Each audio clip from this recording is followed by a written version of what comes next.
Hi viewers, എല്ലാവർക്കും നമസ്കാരം. കഴിഞ്ഞ ക്ലാസ്സിൽ നമ്മൾ ഗ്രോത്ത് ആൻഡ് ഡെവലപ്മെൻറ്റിനെ കുറിച്ച് കുറേ കാര്യങ്ങൾ സംസാരിച്ചിരുന്നു. എല്ലാവർക്കും മനസ്സിലായി കാണുമെന്ന് വിശ്വസിക്കുന്നു. ഇന്ന് നമ്മൾ അതിൻ്റെ കണ്ടിന്യൂവേഷനായിട്ടുള്ള difference between growth and development, അതായത് ഗ്രോത്തും ഡെവലപ്മെൻറ്റും തമ്മിൽ എന്തെല്ലാം വ്യത്യാസങ്ങളാണ് ഉള്ളത് അതിനെക്കുറിച്ചാണ് പഠിക്കാനായിട്ട് പോകുന്നത്. ഇപ്പോൾ ഒരു എക്സാം പോയിൻ്റ് ഓഫ് വ്യൂവിൽ പറയുകയാണെങ്കിൽ നമ്മളോട് എന്തിൻ്റെങ്കിലും ഡിഫറൻസ് ചോദിക്കുകയാണെന്നുണ്ടെങ്കിൽ, അതിപ്പോൾ ഗ്രോത്ത് ആൻഡ് ഡെവലപ്മെൻറ്റ് തന്നെയല്ല, ഇപ്പോൾ ആപ്റ്റിറ്റ്യൂഡും ആറ്റിറ്റ്യൂഡും തമ്മിലുള്ള ഡിഫറൻസാണ് ചോദിക്കുന്നതെങ്കിൽ, അല്ലെങ്കിൽ എന്താണെങ്കിലും എന്തിനെക്കുറിച്ചുള്ള ഡിഫറൻസ് ചോദിക്കുകയാണെങ്കിലും അത് എഴുതുന്ന ഒരു പാറ്റേൺ ഉണ്ട്. ആ രീതിയിൽ എഴുതുകയാണെന്നുണ്ടെങ്കിൽ കുറച്ചുകൂടെ മാർക്ക് നിങ്ങൾക്ക് സ്കോർ ചെയ്യാനായിട്ട് സാധിക്കും. അപ്പോൾ എഴുതേണ്ടത് എങ്ങനെയാണെന്ന് വെച്ചാൽ, ചോദിക്കുന്ന ചോദ്യം ഇപ്പോൾ for example difference between growth and ഡെവലപ്മെൻറ്റിനെ കുറിച്ചാണ് ഒരു 5 മാർക്കിന് എഴുതാൻ പറയുന്നതെങ്കിൽ നിങ്ങൾ എങ്ങനെ എഴുതണം?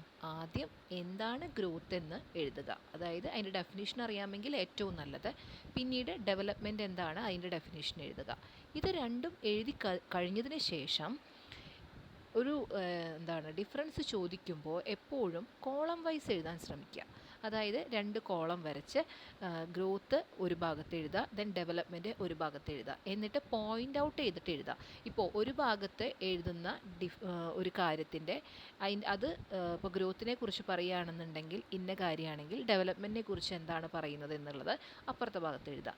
അത്തരത്തിൽ നമ്മൾ കമ്പയർ ചെയ്ത് എഴുതുമ്പോൾ നോക്കുന്ന വ്യക്തിയെ സംബന്ധിച്ചിടത്തോളം അത് നോക്കാൻ എളുപ്പമാവുകയും ചെയ്യും. അതുപോലെ തന്നെ നല്ല മാർക്ക് സ്കോർ ചെയ്യാൻ പറ്റുകയും ചെയ്യും.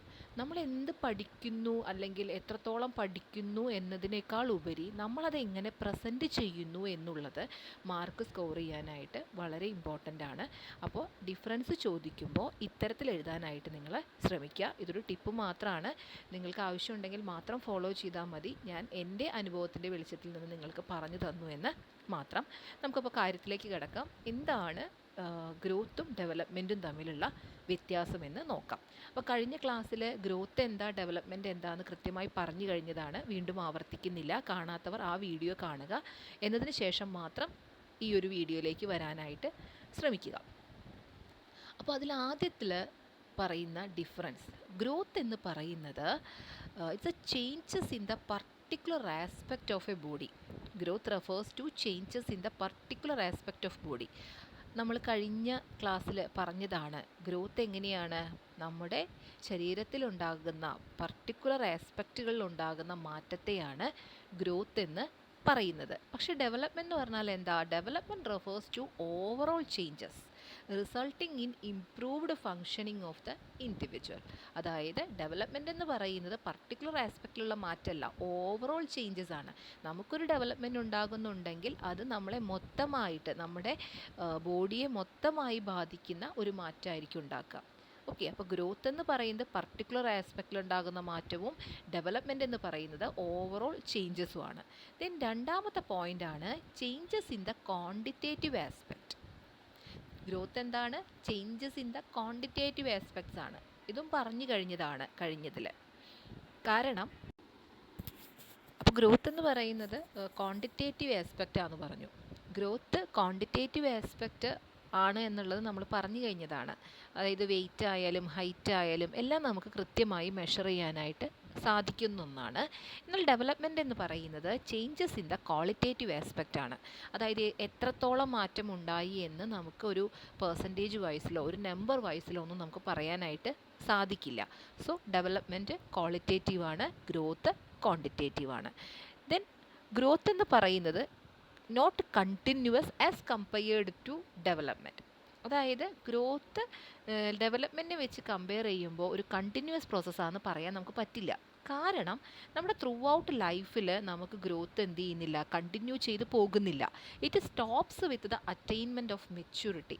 നമുക്ക് മെച്യൂരിറ്റി അറ്റൈൻ ചെയ്യുന്നതോടൊപ്പം തന്നെ എന്ത് സംഭവിക്കുന്നു? ഗ്രോത്ത് സ്റ്റോപ്പ് ആകുന്നുണ്ട്.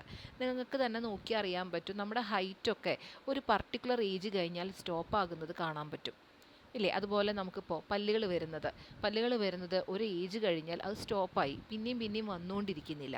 അപ്പോൾ നമ്മൾ ഡെവലപ്മെൻറ്റിനെ കമ്പയർ ചെയ്ത് പറയുമ്പോൾ ഗ്രോത്ത് എങ്ങനെയാണ്? ഗ്രോത്ത് ഒരു കണ്ടിന്യൂവസ് ആയിട്ടുള്ളൊരു പ്രോസസ്സല്ല. എന്നാൽ ഡെവലപ്മെൻറ്റ് അങ്ങനെയല്ല. കഴിഞ്ഞ ക്ലാസ്സിൽ പറഞ്ഞതാണ്, it's a womb to tomb പ്രോസസ്സാണ് ഡെവലപ്മെൻറ്റ്. നമ്മൾ ജനിക്കുന്ന അന്ന് മുതൽ നമ്മൾ മരിക്കുന്നത് വരെ നമുക്ക് എന്തെങ്കിലുമൊക്കെ മാറ്റങ്ങൾ സംഭവിച്ചുകൊണ്ടിരിക്കുന്നുണ്ടാവും, എന്തെങ്കിലും ഒരു ഡെവലപ്മെൻറ്റ് ഉണ്ടായിക്കൊണ്ടിരിക്കുന്നുണ്ടാവും. അപ്പോൾ അതുകൊണ്ട് തന്നെ ഡെവലപ്മെൻറ്റ് കണ്ടിന്യൂസ് ആയിട്ടുള്ള ഒരു പ്രോസസ്സാണ്. ഇനി ഗ്രോത്ത് നാരോ ആണ്. ഗ്രോത്ത് നാരോ ആകുന്നത് എന്തുകൊണ്ടാണ്? കാരണം പർട്ടിക്കുലർ ആസ്പെക്റ്റുകളെയാണ് ഫോളോ ചെയ്യുന്നത്, അല്ലാതെ ഓവറോൾ ആയിട്ടുള്ളതല്ല. അപ്പോൾ അതുപോലെ തന്നെ ഗ്രോത്ത് എന്ന് പറയുന്നത് only one of the aspect of a developmental process. Developmental പ്രോസസ്സിൻ്റെ ഒരു ആസ്പെക്റ്റ് മാത്രമാണ് ഗ്രോത്ത് എന്ന് പറയുന്നത്. എന്നാൽ ഡെവലപ്മെൻറ്റ് വൈഡറാണ്, അതുപോലെ കോംപ്രഹെൻസീവ് ആണ്. അപ്പോൾ ഡെവലപ്മെൻറ്റ് എന്തുകൊണ്ടാണ് വൈഡറും കോംപ്രഹെൻസീവ് ആകുന്നത്? ഓവറോളായിട്ടുള്ള ചേഞ്ച് നമുക്ക് ഉണ്ടാക്കുന്നുണ്ട്, അല്ലാതെ ഒരു പർട്ടിക്കുലർ ആസ്പെക്റ്റിലല്ല. ഇനി ഗ്രോത്ത് എന്ന് പറയുന്നത് ഡെവലപ്മെൻറ്റിൻ്റെ ഒരു ആസ്പെക്റ്റ് കൂടിയാണ്. അപ്പോൾ ഡെവലപ്മെൻറ്റ് വൈഡറും ഗ്രോത്ത് നാരോയാണ്. ഓക്കെ, അപ്പോൾ നമ്മൾ ആദ്യം പറഞ്ഞ 3-4 പോയിന്റ് ഇതായിരുന്നു. എന്താണ്? പർട്ടിക്കുലർ ആസ്പെക്റ്റിൽ മാറ്റം ഉണ്ടാകുന്നത് ഗ്രോത്തും ഓവറോൾ ചേഞ്ച് ഉണ്ടാക്കുന്നത് ഡെവലപ്മെൻറ്റും ആണ്. ദെൻ ക്വാണ്ടിറ്റേറ്റീവ് ആസ്പെക്റ്റ് ആണ്, ക്വാളിറ്റേറ്റീവ് ആസ്പെക്റ്റ് ആണ്, not continuous, then narrow, wider and comprehensive. Then next പോയിന്റിലോട്ട് പോകാം. Next point, growth may or may not bring development. Growth കുട്ടികളിൽ ഡെവലപ്മെൻറ്റ് ഉണ്ടാക്കാം, ഉണ്ടാക്കാതിരിക്കാം. ഇപ്പോൾ ചില കുട്ടികൾക്ക് വളർച്ചയുണ്ടാകും, പക്ഷേ അതിനനുസരിച്ച് ഡെവലപ്മെൻറ്റ് ഉണ്ടാകണം എന്നില്ല. നിങ്ങൾ തന്നെ കണ്ടിട്ടുണ്ടാകും പല കുട്ടികളെയും, ഇല്ലേ? കുട്ടികളെ കാണുമ്പോൾ എല്ലാ വളർച്ചയും പൂർണ്ണമായിട്ട് നമുക്ക് കാണാൻ പറ്റും. പക്ഷേ ഡെവലപ്മെൻറ്റ് സ്റ്റേജിൽ, ഇപ്പോൾ അത് ഏത് ഡെവലപ്മെൻറ്റ് എടുത്തോട്ടെ, ഇപ്പോൾ സോഷ്യൽ ഡെവലപ്മെൻറ്റ് ആകാം, ഇമോഷണൽ ഡെവലപ്മെൻറ്റ് ആകാം, അതുപോലെ മറ്റുള്ള, അതായത് മോറൽ ഡെവലപ്മെൻ്റ് ആകാം, ഏത് ഡെവലപ്മെൻ്റ് ആണെന്നുണ്ടെങ്കിലും ഗ്രോത്ത് ഉണ്ടായത് കൊണ്ട് ഡെവലപ്മെൻറ്റ് ഉണ്ടാകണം എന്നില്ല. ഇനി ഗ്രോത്ത് ഉള്ളതുകൊണ്ട് ഡെവലപ്മെൻറ്റ് ഉണ്ടാവുകയും ചെയ്യാം. അപ്പം may or may not bring എന്നാണ്, ഉണ്ടാകാം, ഉണ്ടാകാതിരിക്കാം എന്നതിലാണ് പറയുന്നത്. എന്നാൽ ഡെവലപ്മെൻറ്റിൻ്റെ കേസിലോ, development is possible without growth. Growth ഇല്ലെങ്കിലും ഡെവലപ്മെൻറ്റ് ഉണ്ടാകും. ഇപ്പോൾ നിങ്ങൾ കുട്ടി മനുഷ്യരായിട്ടുള്ള ആൾക്കാരെയൊക്കെ കണ്ടിട്ടുണ്ടാകും, ഇല്ലേ? അതായത് വളർച്ച എത്താത്ത ആൾക്കാരെ, പക്ഷെ അവർക്ക് ഡെവലപ്മെൻറ്റ് ഉണ്ടാകുന്നുണ്ട്. ഗ്രോത്ത് ഉണ്ടാകണമെന്ന് നിർബന്ധവുമില്ല. അപ്പോൾ ഗ്രോത്ത് ഉണ്ടെങ്കിൽ മാത്രമേ ഡെവലപ്മെൻറ്റ് ഉണ്ടാകൂ എന്ന് പറയാൻ പറ്റില്ല. അപ്പോൾ ഡെവലപ്മെൻറ്റ് ഗ്രോത്ത് ഇല്ലാതെയും പോസിബിൾ ആണ്. അപ്പോൾ growth may or may not bring development ആണ്, എന്നാൽ ഡെവലപ്മെൻറ്റ് പോസിബിൾ വിത്തൗട്ട് ഗ്രോത്ത് ആണ്. Then next one, changes observable, changes is not observable. അതായത് ഗ്രോത്ത് നമുക്ക് ഒബ്സർവ് ചെയ്യാനായിട്ട് സാധിക്കും, ഡെവലപ്മെൻറ്റ് നമുക്ക് അങ്ങനെ ഒബ്സർവ് ചെയ്യാനായിട്ട് സാധിക്കില്ല. അത് നേരത്തെ പറഞ്ഞ ഈ ക്വാണ്ടിറ്റേറ്റീവിൻ്റെ കേസ് പറഞ്ഞ പോലെ തന്നെയാണ്. ഗ്രോത്ത് നമുക്ക് കണ്ടറിയാം, വളർച്ച വന്നു, വളർച്ച വന്നിട്ടുണ്ട് എന്ന് നമുക്ക് ഒറ്റ നോട്ടത്തിൽ പറയാൻ പറ്റും.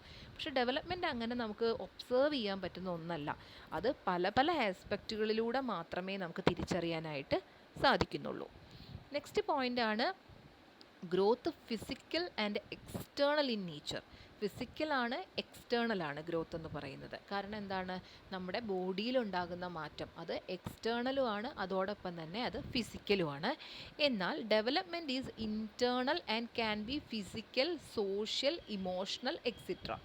ഡെവലപ്മെൻ്റ് എന്ന് പറയുന്നത് ഇൻറ്റേർണലാണ്, നമുക്ക് ഉള്ളിലുണ്ടാകുന്നതാണ്.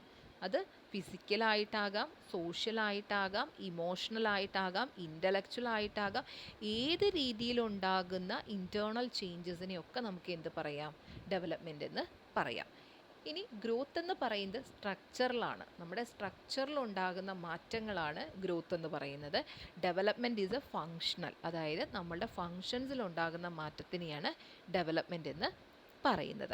അപ്പോൾ എന്താണ്? Growth may or may not bring development, development is possible without growth, then growth is observable, then development is not observable, growth is physical and external, development is internal and can be physical, social, emotional, intellectual, etc.